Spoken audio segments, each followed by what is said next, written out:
I put up some of the like core things that I focus on when we're building out the offer. Number one is your market. If you don't have a clear understanding of your market, you cannot solve the problems that they have. And not just in terms of like the total addressable size of the market, but also in terms of whether or not the product that you have is solving a pain, whether it's a painkiller or whether it's a supplement. Is it a need to have or is it a nice to have? Because especially as we move into more of like kind of an unsure economy, shaky ground economy, best case scenario right now, people are going to start not buying the things that are not necessary for them to buy, if that makes sense. They're going to stop with the supplements. They're going to stop with the little add-ons and the little extras. They are only going to spend money on the things that they absolutely need. So your offer needs to speak to the need of that particular market. And if you don't know the needs of that market because you haven't done the work on figuring out what the market is, everything else is going to be way more difficult from there. So start with the market. And by the way, the market's the most important part of the offer, because if you have a starving market, it doesn't matter what the offer is. Like if you sell crappy tacos, but you're selling them at 3 a.m. outside of the bar to a bunch of drunk assholes, then you're probably going to sell out of tacos every night, right? They don't have to be good. You have a starving market, a literal starving market. They're going to buy them regardless. Now, obviously, you don't want to have crappy tacos. You want to have a good product as well, but it speaks to the power of first finding a market that really needs the thing that you have to offer to them. So start with the market. Keep your offer low ticket but free, because this is talking about a specific like offer on the front end of a funnel that you're selling to cold traffic, or at least semi-cold traffic, even if you're doing JV launches. What was your name again? Rob. Well, to what Rob was talking about with the JV launches and joint webinars and things like that. Keep the front end really low ticket, but don't do it for free, because you still want to get the credit card information so that you can put them on a rebill, because everybody here is doing MRR, ARR. Everybody's focused on let's get recurring billing. We want people who not only like us enough to give us money once, but love us enough to continue to give us money because our product's so valuable, right? So keep it low ticket, but don't make it free.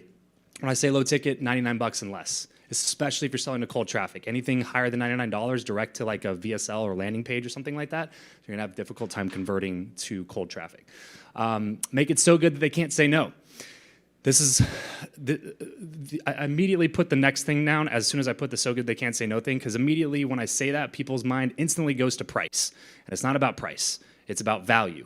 So whether you're selling it for $99 or for $1, the idea is you have to overwhelm them with value and make it to where when they're looking at their offer, they're reading through the bullet points and they're trying to figure out the deliverables and figure out if it's something that's worth the risk of them pulling out their credit card while they're scrolling through Instagram or Facebook or whatever.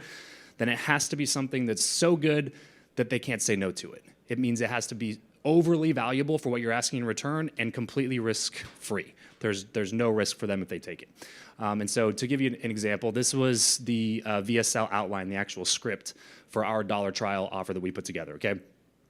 So start with the hook, the promise, guarantee, social proof, call to action. And then you could add a couple things at the end of the CTA there. If you want to do a little bit longer one, you could have that be like more like a soft CTA, like, hey, if you heard everything that you need to hear, then go ahead and sign up right now. But if you want to, stick around for 90 more seconds, put another hook in there, make sure that they stick around for a certain period of time. Then I'm going to, show you 3 more things about blah, blah, blah, blah, blah. And then you go into a little bit more social proof, a few more, client testimonials, case studies, and then put that after the soft CTA, do a hard CTA right again at the end of that, and then really try to close people into it. So this was our offer. So like I was saying, one of our core offers is we help get people booked on podcasts to promote their offers that they're SaaS founder, coach, consultant, whatever. You get booked on podcasts. It's really, really, really high quality, super warm traffic that you can get just by being a guest on somebody else's podcast. It brings you credibility, authority, trust, recognition, a lot of different things like that. So that's essentially what we do as a company. We have an agency that does that, and then the software does it as well. So the to pay attention to is this part right here. So here's how it works. So obviously at the top, very direct. This is called direct VSL. It's not indirect. We're not speaking to people who are just problem aware and trying to get them to become solution aware and then product aware. We're speaking to people who are already aware that they have a problem.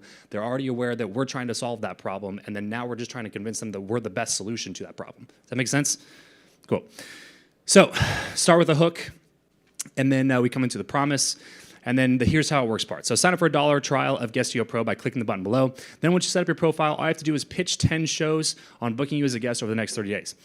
If that doesn't get you at least 1 booking, so if you use our software and it doesn't do what we say that it can do, then my concierge team will step in and find a booking for you guaranteed. So regardless of whether or not it works with the software, you will get your next podcast booking for $1.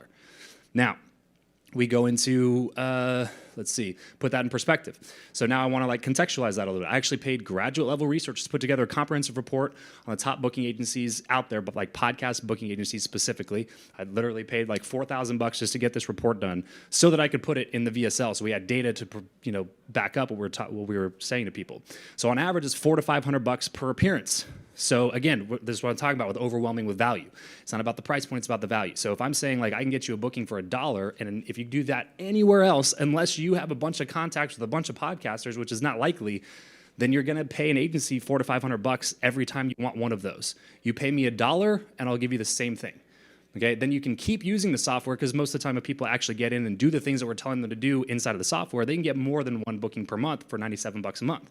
So we want them to get in and start using the software, take the actions that we want them to take, and if it does not do the thing that we promised that it would do, we're gonna do it for you anyway, guaranteed, no questions asked. Okay, does that make sense? Does that sound like a pretty good offer?